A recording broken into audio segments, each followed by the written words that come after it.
Di sisi lain, pemirsa, sektor UMKM dan sosial menjadi prioritas pemerintah dalam upaya pemulihan ekonomi nasional. Sejumlah stimulus pun digelontorkan agar mendukung daya tahan dunia usaha dan juga pergerakan ekonomi.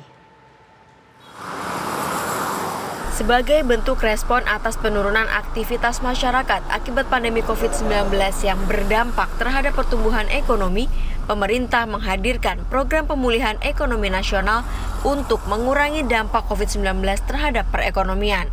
Jadi Satgas Pemulihan dan Transformasi Ekonomi Nasional ini dibentuk oleh Bapak Presiden tanggal 20 Juli 2020. Bapak Presiden memberikan arahan agar kami bisa mempercepat penyerapan anggaran sebesar 695 triliun dalam rangka untuk mendukung pertumbuhan ekonomi Indonesia.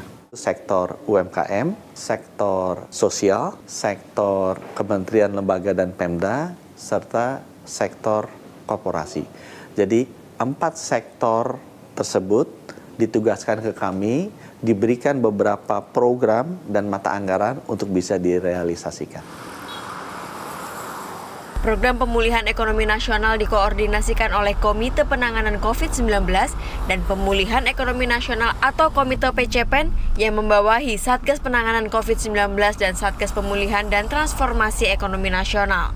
Untuk program-program ini merupakan program bantuan, di mana pada saat pandemi ini kan turun kegiatan ekonomi, aktivitas ekonominya. Dan saya rasa memang itu sebabnya penekanannya diberikan kepada sektor bantuan sosial dan juga sektor UMKM. Karena UMKM ini kan 90% tenaga kerja ada di UMKM, dan kita mengharapkan kalau kita bisa mendukung sebagian besar rakyat Indonesia dalam program bantuan sosial dan program bantuan ke UMKM ini, mereka dalam menghadapi krisis pandemi ini secara ekonomi masih hidup dengan layak. Kehadiran program pemulihan ekonomi nasional dan Satgas Pemulihan Ekonomi Nasional yang berfokus mengakselerasi program-program pemulihan ekonomi nasional di bidang ekonomi agar cepat terrealisasi diharapkan dapat meringankan beban ekonomi masyarakat, mendukung daya tahan dunia usaha khususnya UMKM, dan menjadi stimulus pergerakan ekonomi nasional di tengah pandemi COVID-19. Dari Jakarta, tim TV One mengabarkan.